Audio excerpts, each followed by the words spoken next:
ಒಂದು ಊರಲ್ಲಿ ಒಬ್ಬ ಜಿಪ್ಪಣ ಇದ್ದ. ಯಾರು ಹುಟ್ಟಿನಿಂದ ಜಿಪ್ಪಣರಾಗಿರೋಲ್ಲ. ತುಂಬಾ ಬಡಮಂತನದಲ್ಲಿ ಹುಟ್ಟಿದವನು. ಎಲ್ಲಕ್ಕೂ ಕಷ್ಟ. 2 ಹೊತ್ತಿನ ಊಟಕ್ಕೆ ಗತಿ ಇಲ್ಲ. ಎಲ್ಲಕ್ಕೂ ಪರದಾಟ.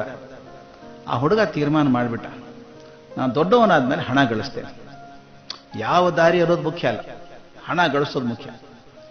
ಸಾಕಾಗೋಷ್ಟು ಗಳಿಸ್ಬಿಡ್ತೀನಿ ಅಂತ ತೀರ್ಮಾನ ಮಾಡಿದ. ಹಣ ಕೂಡ್ಸಿಡೋಕೆ ಶುರು ಮಾಡಿದ.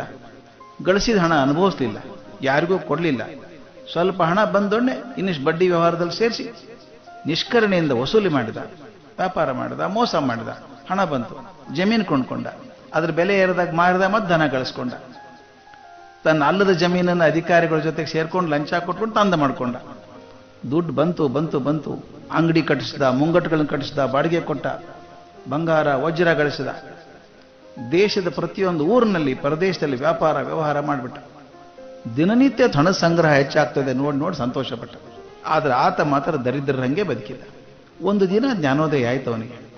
ಈಗಾಳು ನನಗೆ 65 ವರ್ಷ ಆಯಿತು, ಬರೀ ದುಡಿದದ್ದೇ ಬಂತು, ಅನುಭವಿಸದೆ ಯಾವಾಗ ಆಯ್ತು, ಇನ್ನೊಂದು ವರ್ಷ ದುಡ್ಡು ಗಳಿಸಿ ಆಮೇಲೆ ರಾಜನಂಗೆ ಶ್ರೀಮಂತಿಕೆಯಲ್ಲಿ ಬದುಕ್ಬಿಡ್ತೇನೆ ಅಂತ ತೀರ್ಮಾನ ಮಾಡಿದ. ಮರುದಿನ ಬೆಳಗ್ಗೆ ಎದ್ದಾಗ ಕಣ್ಣು ಯಾಕೋ ಮಂಜು ಆದಂಗೆ ಕಾಣಿಸ್ತು. ಮುಂದೆ ಯಾರೋ ನಿಂತಂಗೆ ಕಾಣಿಸ್ತು, ಮಂಜು. ಯಾರದು ಅಂತ ಕೇಳಿದ. ಚಿತ್ರ ನಿಧಾನ ಸ್ಪಷ್ಟ ಆಯ್ತು. ಮುಂದಿದ್ದ ಅಪರಿಚಿತ ವ್ಯಕ್ತಿ ಇದ್ದಾನೆ. ಅವನು ಹೇಳಿದ, ನಾನಯ್ಯ ಯಮದೂತ, ಈ ಕ್ಷಣಕ್ಕೆ ನಿನ್ನ ಆಯುಷ್ಯ ಮುಗಿತು, ನೀನು ಕರ್ಕೊಂಡು ಹೋಗೋದಕ್ಕೆ ಬಂದಿದ್ದೀನಿ ಎಂದ. ಈ ಜಿಪುಣನ ಎದೆ ಒಡೆದೋಯ್ತು.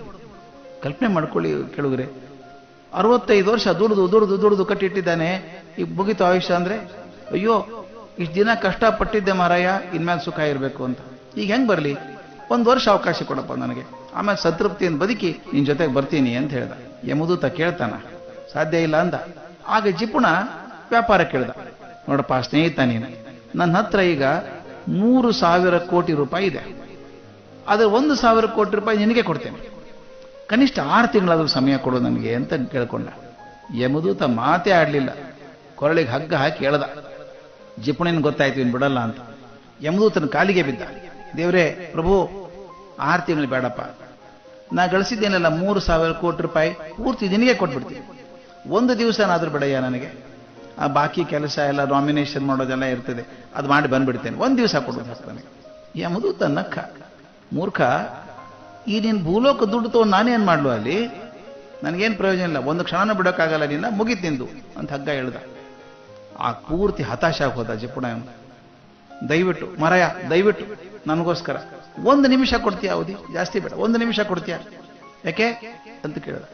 ನನ್ನ ಸಲುವಾಗಿ ಅಲ್ಲಪ್ಪ, ಜನರಿಗೊಂದು ಮಾತು ಬರಿಬೇಕಾಗಿದೆ ನಾನು, ಆಮೇಲೆ ನಿನ್ ಜೊತೆಗೆ ಬಂದ್ಬಿಡ್ತೀನಿ ಅಂತ ಕಣ್ಣೀರು ಸುರ್ಸೋಕ್ ಶುರು ಮಾಡಿದ. ಈ ಬಾರಿ ಯಮದೂತ ಸ್ವಲ್ಪ ಕರುಣೆ ತೋರಿಸ್ತಾ, ಆಯ್ತು 1 ನಿಮಿಷ, ಬೇಗ ಮುಗಿಸು ಅಂದ. ಈತ ಅಳ್ಕೊಂಡು ತನ್ನ ಮುಂಗೈಯನ್ನು ಕೊರ್ಕೊಂಡ, ಕರಕ್ ಅಂತ ರಕ್ತ ಚಿಲ್ತು. ತನ್ನ ಬೆರಳನ್ನು ಅದರಲ್ಲಿ ಎದ್ದಿ ಅವಸರದಿಂದ ಬರೆದ. ಏನ್ ಬರೆದ ಗೊತ್ತೇ ಸ್ನೇಹಿತರೆ, ಆತ್ಮೀಯರೇ, ನಾನು 3,000 ಕೋಟಿ ರೂಪಾಯಿ ಗಳಿಸಿಟ್ಟಿದ್ದೇನೆ, ಅದು ಎಲ್ಲವನ್ನೂ ಕೊಡ್ತೀನಿ ಅಂದ್ರೂ ಕೂಡ ಮೃತ್ಯುವಿನಿಂದ 1 ನಿಮಿಷ ಕೂಡ ಪಡೆಯೋಕ್ಕಾಗಲಿಲ್ಲ ನನಗೆ. ಜೀವನದ ಪ್ರತಿ ಕ್ಷಣವನ್ನು ಸರಿಯಾಗಿ ಬಳಸಿ, ಯಾಕೆಂದ್ರೆ ಪ್ರತಿ ಕ್ಷಣದ ಬೆಲೆ 3,000 ಕೋಟಿಗಿಂತ ಹೆಚ್ಚು ಅನ್ನೋದನ್ನು ಇವತ್ತು ಅರ್ಥ ಮಾಡ್ಕೊಂಡಿದ್ದೀನಿ ಅಂದ. ಮರುಕ್ಷಣ ಅವನ ಜೀವ ದೇಹದಿಂದ ಬೇರೆಯಾಗಿ ಹೋಯಿತು. ಜೀವನದ ಪ್ರತಿ ಕ್ಷಣ ಅತ್ಯಂತ ಅಮೂಲ್ಯವಾದದ್ದು. ಮುಂದೆ ನೀವು ಏನು ಕೊಟ್ಟರು, ಎಷ್ಟು 1,000 ಕೋಟಿ ಕೊಟ್ಟರು ಕೂಡ ಅರ್ಧ ಕ್ಷಣ ಕೂಡ ಸಿಗಲ್ಲ ನಮಗೆ. ಆದ್ದರಿಂದ ಅದರ ಬೆಲೆಯನ್ನು ಅರಿತು ನಡೆದಷ್ಟು ನಮ್ಮ ಜೀವಕ್ಕೆ ಬೆಲೆ ಬರ್ತದೆ. ಹಾಗೆ ಪ್ರತಿ ಕ್ಷಣವನ್ನು ಆಸ್ವಾದಿಸಿ ಪ್ರಯೋಜನಕಾರಿಯಾಗಿ ಬಳಸಬೇಕು.